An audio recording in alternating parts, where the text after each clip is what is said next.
Alright, I figured it was about time I tackled the original Disney animated movie, Snow White and the Seven Dwarves. Uh, the whole book opening story thing is okay, because it starts out with the whole book opening. I don't really find it interesting, to be honest, you know. Uh, so, I kind of completely forgot about this, to be honest, but that the whole start of this story and the reason the evil queen wants to kill Snow White is because Snow White is more fair and better looking than her. I never realized how psycho the evil queen is, but I mean, wanting to kill someone just because they look more attractive than you, like, really?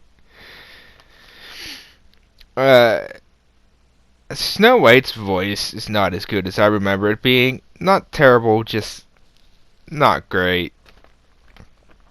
The wishing well thing was kind of weird when she comes up to this wishing well and talks to these animals and tells them it's a wishing well, whatever, and starts singing that song. And man, the prince in this has some pipes on him. I would say he's probably the best singer in the movie. The huntsman was a surprise. I didn't know he worked for the queen. I thought it was just some random guy she comes across in the woods. And the queen saying, "Bring back her heart" in a box. Like, damn, that was dark. And the huntsman scene officially, where looks like he's going to do what the queen asks of him, but doesn't at the last second. It was a lot more suspenseful than I thought it was going to be.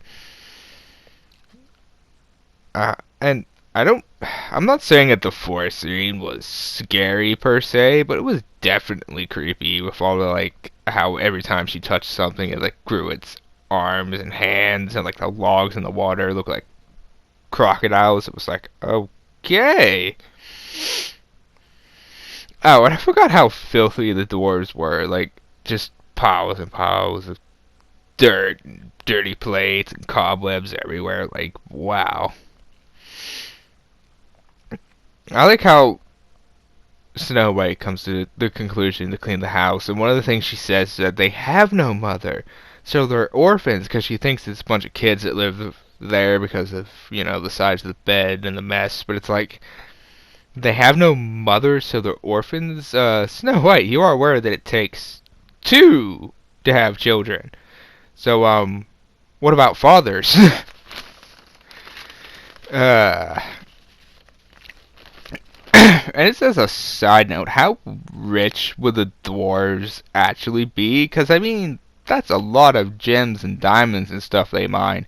Like, they open up this vault thing, which is just this big room that's just filled with bags of these jewels and gems and diamonds and stuff, and it's like, how rich are these guys? uh, oh, and then they get to where they finally get back to their house and they start mentioning what could be broken in and, started a fire and all this, and it's like dragons and demons and all of this. It's like, do all those things exist in this world? Because this just got a lot more terrifying than I remember it being, if that's true. you know, uh, I love the reaction to finding out that the house has been cleaned. It's perfect. How they're all like, "Oh my God, who would do such a thing?" Although, when they finally stumble upon Snow White, one of the dwarves asks, "What is it?" or what she is, or whatever. And it's like, how does one of the dwarves not know what a girl is? Uh, there's a lot of sevens in this movie. I never realized that, like, seven dwarves, seven mountains, and all this. Like, I don't really get what the point of that is, other than, it sounds cool. The potion and transformation scene in this, first of all, where the evil queen comes up with the whole idea to disguise herself, was just awesome. it's probably now one of my favorite Disney animation moments. Her making the potion, drinking it, and then transforming. Like, it's so cool looking. Though, what was up with the crow that she has, or raven, or whatever? Like, what was that for? Although she comes out of this and she's like talking about, is there a way to treat it or cure it or whatever? And it's like love's first kiss or whatever, you know, the stereotypical fairy tale thing. So now the queen responds with, fooey with that. They'll just bury her alive. On top of being put into the sleeping death. Like, oh, like this movie really is a lot darker than I remember. I don't know why the vultures were included, because the vultures follow her. These two vultures, but at least they look cool. And here's a question that the movie doesn't answer, but I want an answer to. How long does she sleep? Because right after she gets poisoned and the evil queen dies, the dwarves put her in this giant glass coffin in the middle of the woods and, you know, stand vigil over it or whatever.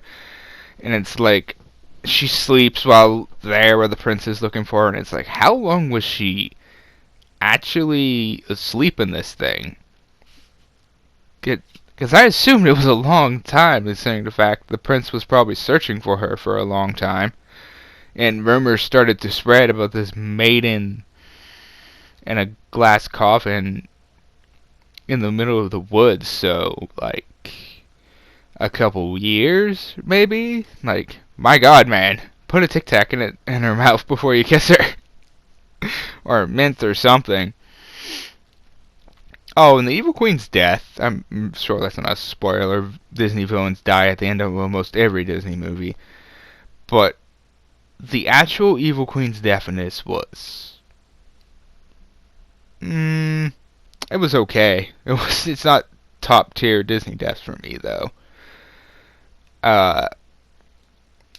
It was still a really cool scene. And it's just...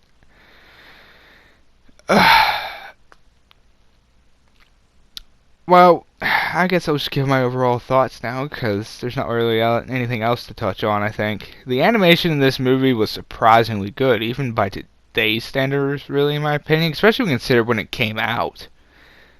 It's like, it looks pretty. It's very colorful. Music was alright. Not the best in a Disney movie, though. Like, there were a lot better, in my opinion. The voice of the evil queen in this was without a doubt the standout of this movie. Like, she was brilliant. Like, oh. Especially when she swaps to the old woman disguise. That was freaking perfect. Snow White was the weakest, though. Not terrible, like I said, but definitely not great. I enjoyed some of this movie, but not really my cup of tea, to be honest. It's not bad. Like, I still recommend you at least watch it. If for nothing other than the fact that it's the first feature-length animated Disney movie. You know, that alone, you should at least give it a chance. But it's a solid movie. I think that's everything. So, thanks for watching this. When you do, subscribe if you want. And don't forget to give yourselves a big thumbs up and tune in to my next review. Goodbye, everybody.